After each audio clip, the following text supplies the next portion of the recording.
Hello मेरे प्यारे साथियों, हमारी जिला दर्शन की अब आज हमारी नेक्स्ट क्लास होने वाली है। अगर आपने अभी तक उन क्लासों को नहीं देखा है तो कृपया उन क्लासों को ज़रूर देखें। अगर आप चैनल पर पहली बार आए हैं तो कृपया चैनल को सब्सक्राइब जरूर करें। तो बिना किसी देरी के आज की क्लास को हम शुरू करते हैं। तो सबसे पहले तो हम देखते हैं जी, जो कृपाल सिंह शेखावत है ना, तो कृपाल सिंह शेखावत के गुरु का क्या नाम था। जो कृपाल सिंह शेखावत है ना, तो उनके जो गुरु थे ना वह थे भैरव सिंह शेखावत। यानी कृपाल सिंह के गुरु कौन थे, तो कृपाल सिंह के गुरु थे भूर सिंह शेखावत थे। तो जो कृपाल सिंह थे, तो कृपाल सिंह के जो गुरु थे वे कौन थे, कृपाल सिंह के गुरु भूर सिंह शेखावत थे। उसके बाद अगला है हमारा ब्लू पाटरी का जादूगर। यानी जो ब्लू पाटरी है, तो ब्लू पाटरी का जादूगर किसे कहा जाता है, तो ब्लू पाटरी का जादूगर कहा जाता है कृपाल सिंह शेखावत को। ब्लू पाटरी का जादूगर किसे कहा जाता है, तो जो ब्लू पाटरी है ना, तो ब्लू पाटरी का जादूगर कृपाल सिंह शेखावत को कहा जाता है। तो यह आपको याद रखना है कि ब्लू पाटरी का जो जादूगर है ना वह कृपाल सिंह शेखावत को कहा जाता है। फिर अगला है हमारा खड़ताल का जादूगर। यानी खड़ताल का जादूगर किसे कहते हैं, तो खड़ताल का जो जादूगर है ना वह सदीक खां मंगनियार को कहते हैं। किसको कहते हैं, सदीक खां मंगनियार को क्या कहते हैं, खड़ताल का जादूगर कहते हैं। तो यह भी हमको याद रखना है कि जो खड़ताल है ना, तो खड़ताल का जादूगर किसे कहा जाता है, तो जो खड़ताल है ना, तो खड़ताल का जादूगर सदीक खां मंगनियार को कहा जाता है। जो अगला है हमारा है वह है भपंग का जादूगर। यानी जो भपंग है, तो भपंग का जादूगर किसे कहा जाता है, तो जो भपंग है ना, तो भपंग का जो जादूगर है ना वह जहूर खां मेवाती को कहा जाता है। तो आपसे पूछ लिया जाए कि भपंग का जादूगर किसे कहा जाता है, तो जो भपंग है ना, तो भपंग का जादूगर जहूर खां मेवाती को कहा जाता है, जो कि आपके लिए इम्पोर्टेंट है। भपंग का जादूगर कौन हो गया, तो भपंग का जादूगर जहूर खां मेवाती हो गया। उसके बाद नेक्स्ट हमारा क्या है कि नेक्स्ट हमारा है गणित व तर्क शक्ति का जादूगर किसे कहा जाता है। यानी एक तो गणित हो गया और साथ ही साथ तर्क शक्ति का जो जादूगर है वह कौन है, तो वह है सर्वोत्तम सिंह भाटी। यानी हमारा गणित और जो हमारा तर्क शक्ति है, तो तर्क शक्ति का जादूगर और साथ ही साथ गणित का जो जादूगर वह किसे कहा जाता है, तो वह कहा जाता है सर्वोत्तम सिंह भाटी को। किसको कहा जाता है, सर्वोत्तम सिंह भाटी को गणित व तर्क शक्ति का जादूगर कहा जाता है। फिर है नगाड़े का जादूगर। नगाड़े का जादूगर किसे कहा जाता है, तो जो नगाड़ा है ना, तो नगाड़े का जो जादूगर ना वह राम किशन सोलंकी को कहा जाता है। तो नगाड़े का जादूगर किसे कहा जाता है, तो नगाड़े का जादूगर राम किशन सोलंकी को नगाड़े का जादूगर कहा जाता है। फिर अगला है हमारा सुरनई का जादूगर। यानी सुरनई का जादूगर किसे कहा जाता है, तो सुरनई का जादूगर पेंपे खां को कहा जाता है। सुरनई का जादूगर किसे कहा जाता है, तो सुरनई का जादूगर पेंपे खां को कहा जाता है। अगला है हमारा कुंची का जादूगर। तो कुंची का जादूगर किसे कहा जाता है, तो कुंची का जादूगर राम गोपाल विजयवर्गीय को कहा जाता है। तो जो कुंची है, तो कुंची का जादूगर किसको कहा जाता है, तो कुंची का जो जादूगर है राम गोपाल विजयवर्गीय को कहा जाता है। फिर अगला है एरकिडियन का जादूगर। तो एरकिडियन का जादूगर किसे कहा जाता है, तो एरकिडियन का जादूगर रेवा चंद्र शर्मा को कहा जाता है। तो एरकिडियन का जादूगर किसे कहा जाता है, तो एरकिडियन का जादूगर सेवा चंद्र को कहा जाता है। तो एक बार इन पर थोड़ी सी हम विस्तृत चर्चा और कर लेते हैं। और ये जो है ना, ये हमारे लिए इम्पोर्टेंट टॉपिक है, तो इनको हमारा याद करने का सबसे पहला फ़र्ज है कि हमको इनको अच्छी तरह और क्लियर बेस के अनुसार ही इनको याद करना होगा।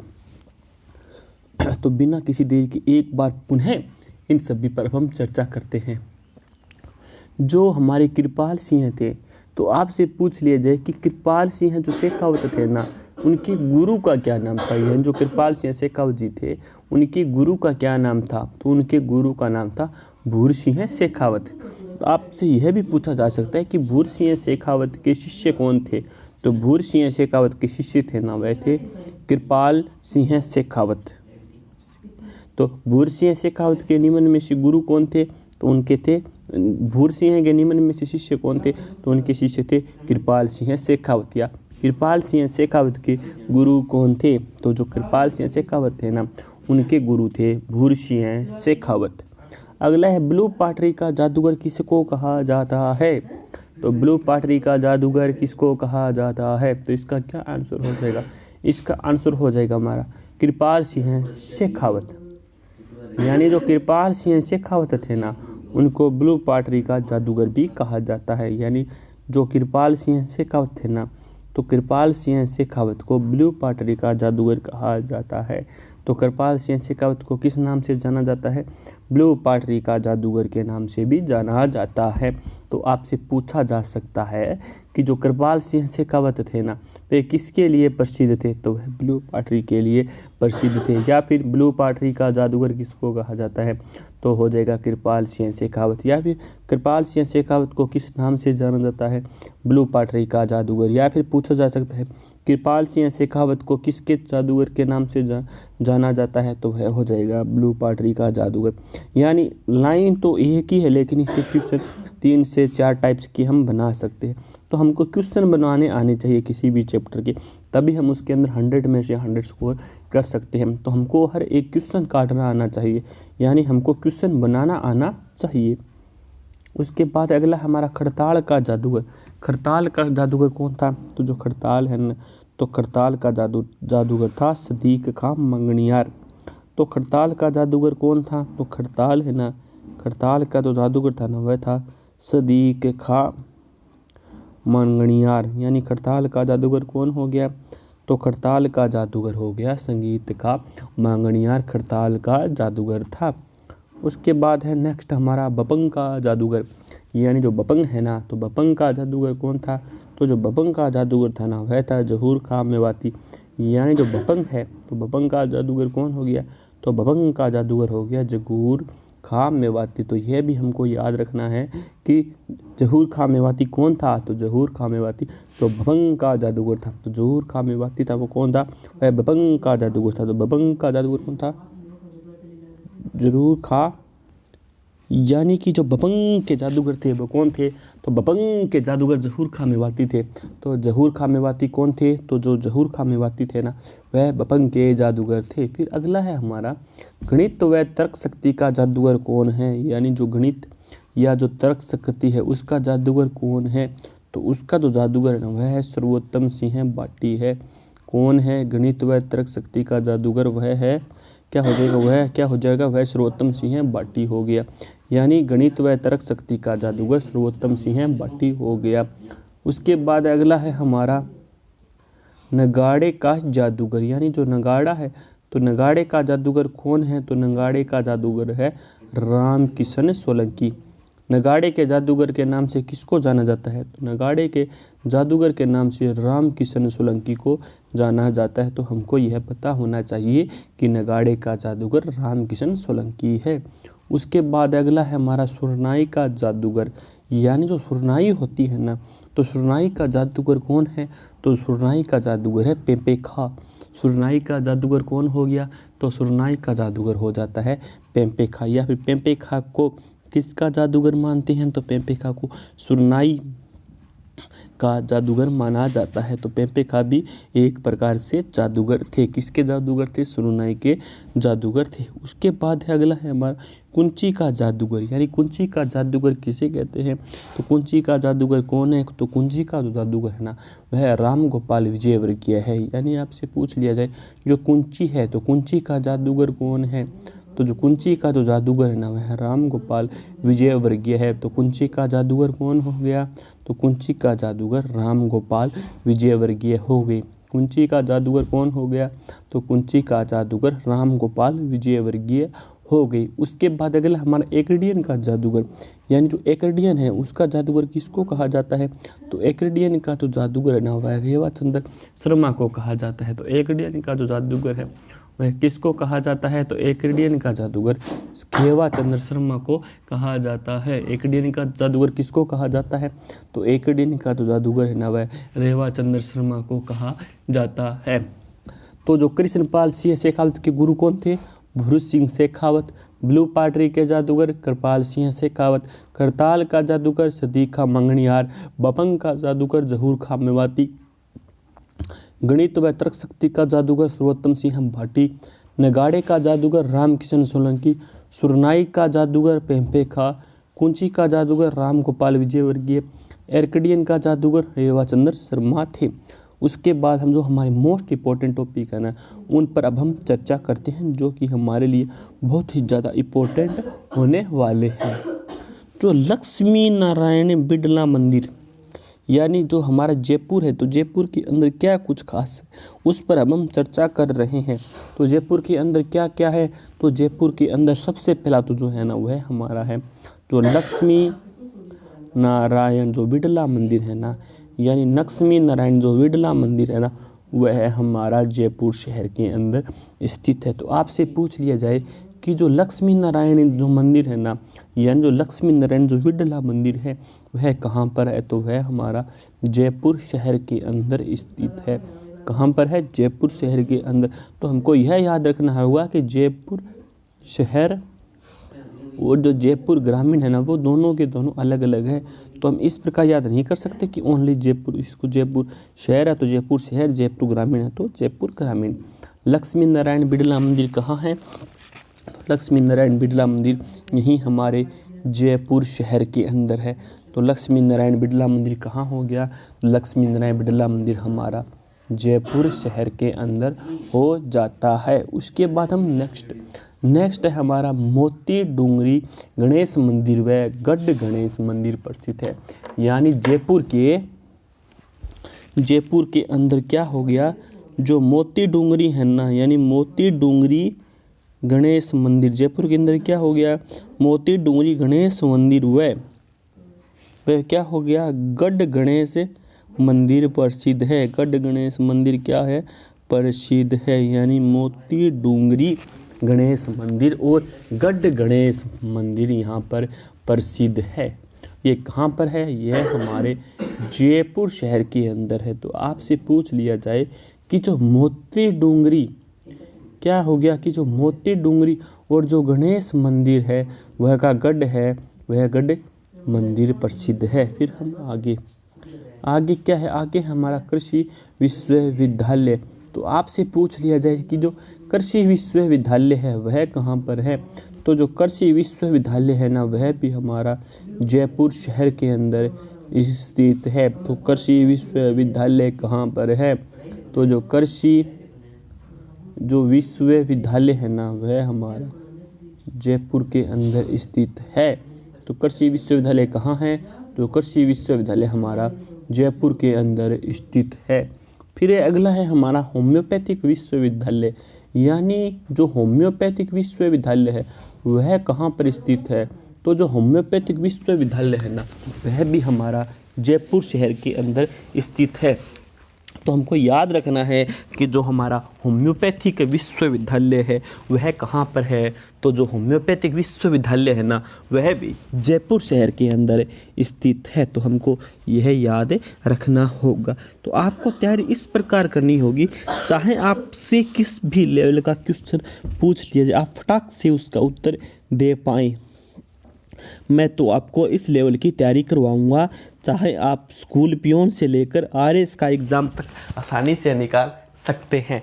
तो हमारी क्लास थोड़ी लंबी ज़रूर हो सकती है, लेकिन क्लास को देखने के बाद आपके सारे डाउट क्लियर हो जाएंगे और आपका एक भी क्वेश्चन हमारी क्लास से बाहर नहीं जाएगा, इसकी मैं गारंटी लेता हूँ।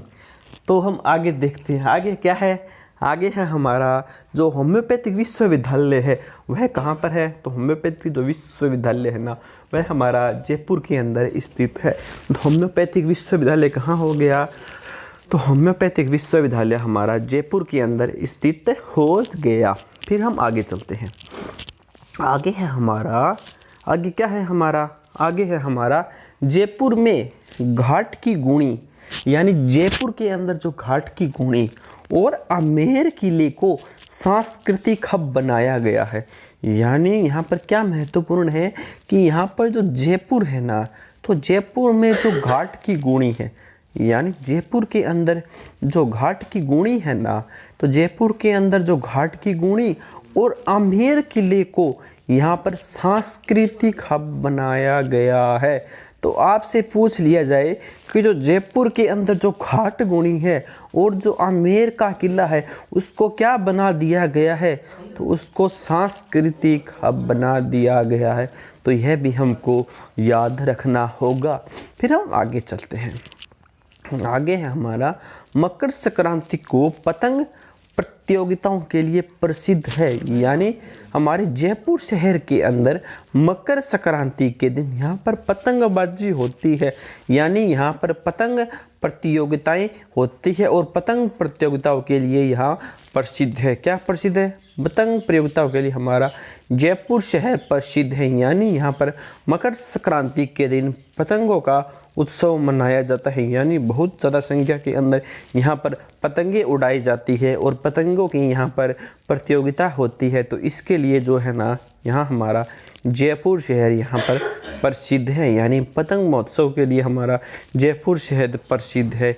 यहाँ पर सबसे ज़्यादा पतंगबाजी मकर संक्रांति के दिन की जाती है।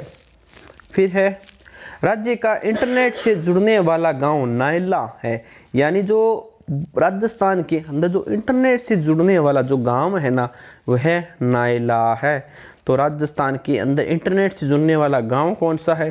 तो इंटरनेट से जो जुड़ने वाला गांव है ना, वह नायला है। उसके बाद है देश का पहला डॉल्फिन का एक्वेरियम जगतपुरा जयपुर में बनेगा। यानी कि जो देश का जो पहला क्या हो गया, जो देश का जो पहला डॉल्फिनेरियम है ना, यानी देश का जो पहला डॉल्फिनेरियम है ना, या फिर डॉल्फिन का जो एक्वेरियम है ना, वह जगतपुरा जयपुर के अंदर बनने वाला है। यानी जगतपुरा जयपुर के अंदर बनेगा। फिर हम आगे चलते हैं। आगे हमारा महात्मा गांधी की 150वीं जयंती, जयपुर में महात्मा गांधी संस्थान की स्थापना की घोषणा की गई। इस केंद्र में गांधी दर्शन म्यूजियम भी बनाया जाएगा।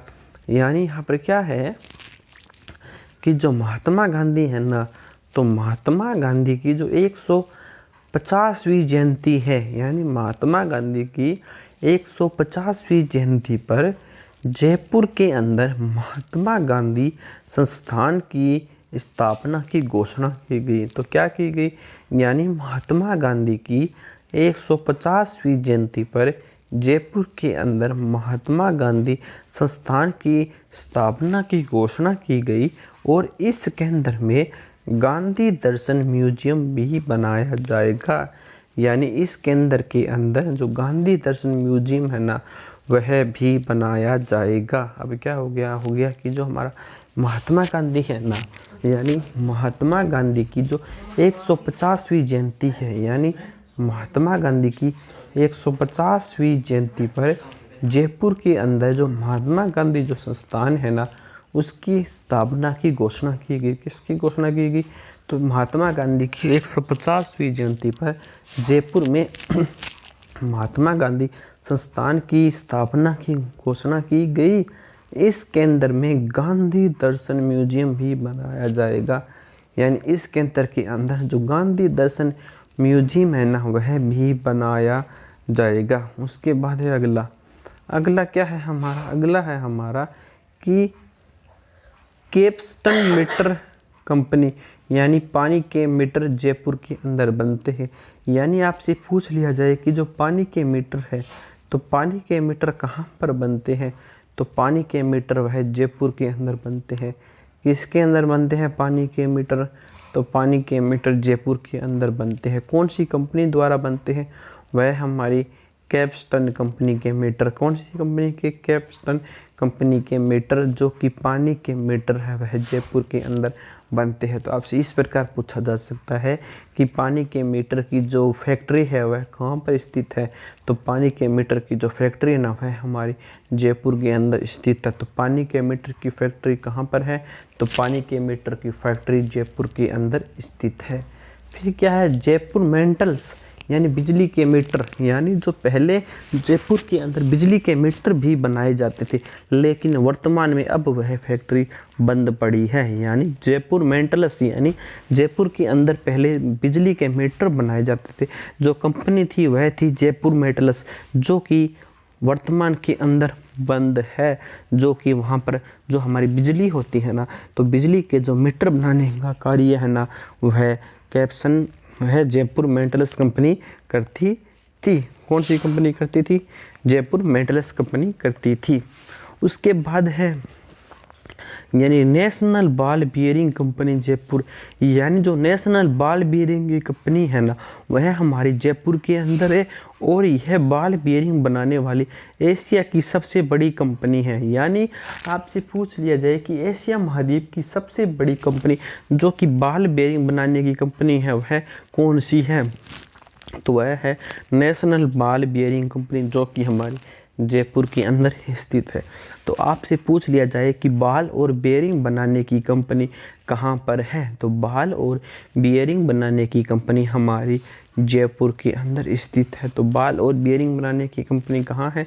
बॉल और बियरिंग बनाने की जो कंपनी है ना, वह जयपुर के अंदर स्थित है। और साथ ही साथ यह एशिया की सबसे बड़ी बॉल और बियरिंग बनाने वाली कंपनी है। तो आपसे पूछ लिया जाए कि एशिया की सबसे बड़ी बॉल और बियरिंग बनाने वाली कंपनी कहाँ पर है, तो एशिया की सबसे बड़ी बॉल और बियरिंग बनाने वाली कंपनी हमारी राजस्थान के जयपुर शहर के अंदर स्थित है। तो कहाँ पर है? राजस्थान के जयपुर शहर के अंदर स्थित है। और उस कंपनी का नाम क्या है? तो उस कंपनी का नाम है नेशनल बॉल बियरिंग कंपनी, जो कि हमारे जयपुर शहर के अंदर स्थित है। तो इसका भी हमको पता होना चाहिए, जो कि एशिया की सबसे बड़ी बॉल बियरिंग कंपनी है।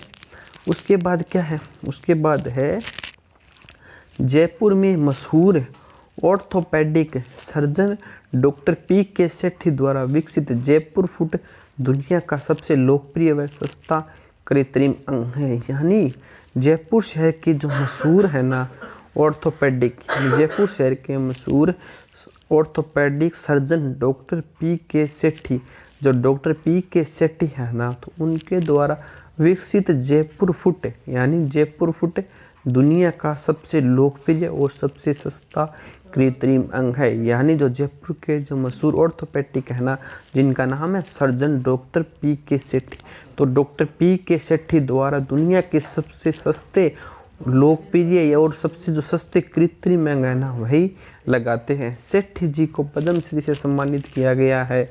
यानी जो डॉक्टर पी.के. सेठी थे ना, उनको जो पद्मश्री अवार्ड है ना, उससे सम्मानित किया गया है।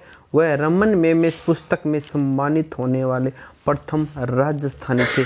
और इसी के साथ साथ वे रमन मेसेस पुरस्कार से सम्मानित होने वाले प्रथम राजस्थानी थे। यानी वो एक बहुत ही अच्छा कार्य कर रहे हैं। कौन? जयपुर के डॉक्टर पी.के. सेठी, जिनके अंग नहीं है उनको वे सबसे सस्ते और कृत्रिम अंग लगा रहे हैं। उनका यह कार्य बहुत ही सराहनीय कार्य है और इस कार्य के लिए उनको पद्मश्री अवार्ड भी से सम्मानित भी किया गया है। यानी उनको पद्मश्री अवार्ड भी दिया गया है। इसी के साथ साथ वे रमन मैग्सेस पुरस्कार प्राप्त करने वाले प्रथम राजस्थानी थे। उसके बाद हम आगे की ओर चलते हैं कि आगे हमारा इसके अंदर क्या कुछ खास है। राजस्थान इलेक्ट्रॉनिक्स एवं इंस्ट्रूमेंटल लिमिटेड REIL जयपुर के अंदर स्थित है और यह भारत सरकार और रिको का संयुक्त उपक्रम है।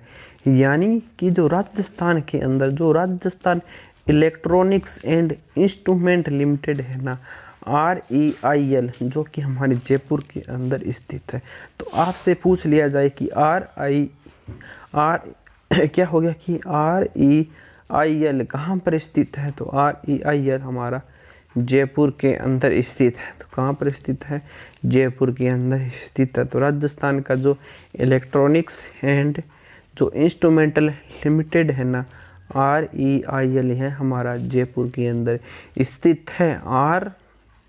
REIL की फुल फॉर्म क्या है? तो इसकी फुल फॉर्म हो जाती है Rajasthan electronics and instrumentation limited. क्या हो गया? ये हमारा RAIL की फुल फॉर्म हो जाती है। और यह भारत सरकार का रिको का संयुक्त उपक्रम है, यानी है हमारी भारत सरकार और जो रिको है ना उसका यह संयुक्त उपक्रम है। तो संयुक्त तौर पर कौन सा है? रिको यानी औद्योगिक क्षेत्र। तो इनका यह प्रमुख है यह एक प्रमुख इनका उपक्रम है, यानी इनका प्रोजेक्ट है कि Rajasthan electronics and instrument limited REIL इनका प्रमुख और जो उपयोगी उपक्रम है। फिर अगला है मॉडर्न बेकरीज, यानी जयपुर सरकार का उपक्रम है। यानी जो मॉडर्न बेकरीज है ना, यानी जो मॉडर्न बेकरीज है यह जयपुर यानी केंद्र सरकार का उपक्रम है। यानी जो यह है ना मॉडर्न बेकरीज यह जयपुर के अंदर स्थित है, जो कि हमारा केंद्र सरकार का उपक्रम है। तो मॉडर्न बेकरीज कौन सी सरकार का उपक्रम है? तो जो मॉडर्न बेकरीज है ना वह हमारी केंद्र सरकार का उपक्रम है। और जो मॉडर्न बेकरीज उपक्रम है वह कहाँ पर स्थित है? तो मॉडर्न जो क्या हो गया कि जो मॉडर्न बेकरीज है ना वह हमारा जयपुर शहर के अंदर स्थित है। उसके बाद हम आगे की ओर चलते हैं।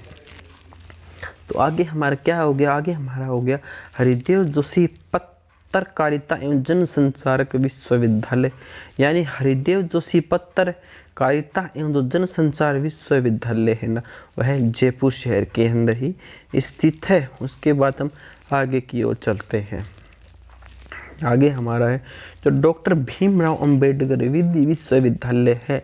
यानी doctor Bhimrao Ambedkar law university, यानी जो कानूनी की जो पढ़ाई की जाती है ना जो विश्वविद्यालय है ना वह हमारा जयपुर शहर के अंदर ही स्थित है। यानी डॉक्टर भीमराव अंबेडकर विधि विश्वविद्यालय हमारा जयपुर के अंदर स्थित है। तो आपसे पूछा जा सकता है कि डॉक्टर भीमराव विधि अंबेडकर विश्वविद्यालय कहाँ पर है? तो यह हमारा जयपुर के अंदर स्थित है। यानी डॉक्टर भीमराव अंबेडकर विश्वविद्यालय जयपुर हमारा जयपुर शहर के अंदर स्थित है। यहाँ पर लॉ की पढ़ाई की जाती है, यानी यहाँ पर कानूनी पढ़ाई होती है जो कि देश के स्ट्रक्चर यानी जो देश का ढांचा है ना उसके लिए महत्वपूर्ण होती है। यहीं से पढ़ाई करके यानी लॉ की पढ़ाई करने के बाद ही देश के अंदर जज बना जा सकता है, सरकारी वकील बना जा सकता है, प्राइवेट वकील बना जा सकता है। यानी जो जितने भी कार्य है ना जो मनुष्य के लिए ज़रूरी है, यानी जो सरकार को चलाने के लिए अहम है, जिनके कानूनों पर सरकार चलती है वे सभी के सभी कानून यहीं पर पढ़ाई जाती है। और देश का जो सर्वोच्च पद यानी जो देश का सबसे रेपुटेड पद जज भी इसी पढ़ाई करने के बाद ही बनते हैं। और मैंने भी इसी ही पढ़ाई कर रखी, यानी मैं भी ला कर चुका हूँ और जो कि वर्तमान में मैं एक एडवोकेट हूँ। अब उसके बाद क्या है? उसके बाद है भारतीय सेना की दक्षिणी पश्चिमी कमान का मुख्यालय जयपुर के अंदर है। यानी जो हमारी भारतीय सेना है ना तो भारतीय सेना का जो दक्षिणी पश्चिमी कमान का जो मुख्यालय है तो वह मुख्यालय कहाँ है? तो वह मुख्यालय हमारा जयपुर के अंदर। यहाँ पर नाम में थोड़ी सी मिस प्रिंटिंग है, यहाँ पर हो जाएगा मुख्यालय। यानी भारतीय सेना का जो दक्षिणी पश्चिमी कमान का जो मुख्यालय है ना वह हमारा जयपुर के अंदर स्थित है। तो आपको यह भी याद रखना होगा कि भारतीय सेना की दक्षिणी पश्चिमी कमान का मुख्यालय हमारा जयपुर के अंदर स्थित है। फिर हम आगे चलते हैं।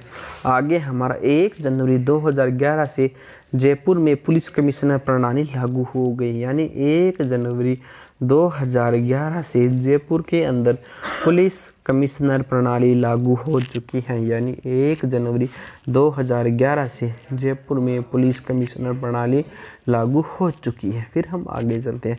आगे हमारा जो राजस्थान विश्वविद्यालय है ना तो राजस्थान विश्वविद्यालय कब खोला गया? 1947 को। राजस्थान विश्वविद्यालय कब खोला गया? 1947 को राजस्थान विश्वविद्यालय खोला गया था। उसके बाद हम थोड़े से आगे चलते हैं। आगे हमारा है राष्ट्रीय आयुर्वेदिक संस्थान। यानी कि जो राष्ट्रीय आयुर्वेदिक संस्थान है वह कहाँ पर स्थित है? तो राष्ट्रीय आयुर्वेद संस्थान हमारा जयपुर शहर के अंदर है। तो राष्ट्रीय आयुर्वेद संस्थान कहाँ है? तो राष्ट्रीय आयुर्वेद संस्थान हमारा जयपुर के अंदर स्थित है। फिर है राजस्थान स्वास्थ्य विज्ञान विश्वविद्यालय जो कि 2008 के अंदर जयपुर में बनाया गया था। तो जयपुर के अंदर 2008 के अंदर क्या बनाया गया था? राजस्थान स्वास्थ्य विज्ञान विश्वविद्यालय, जो कि 2008 के अंदर जयपुर के अंदर बनाया गया था। उसके बाद अगर हमारा जगत गुरु रामानुजाचार्य राजस्थान संस्कृत विश्वविद्यालय, जो कि 2001 से 2002 के मध्य बनाया गया था। फिर खोल के बालाजी का मंदिर भी यहीं पर बना हुआ है, यानी जो खोल के जो बालाजी है ना, उनका मंदिर भी यहीं पर बना हुआ है। तो आज की क्लास हमारी यहीं पर समाप्त होती है। जय हिंद, जय भारत।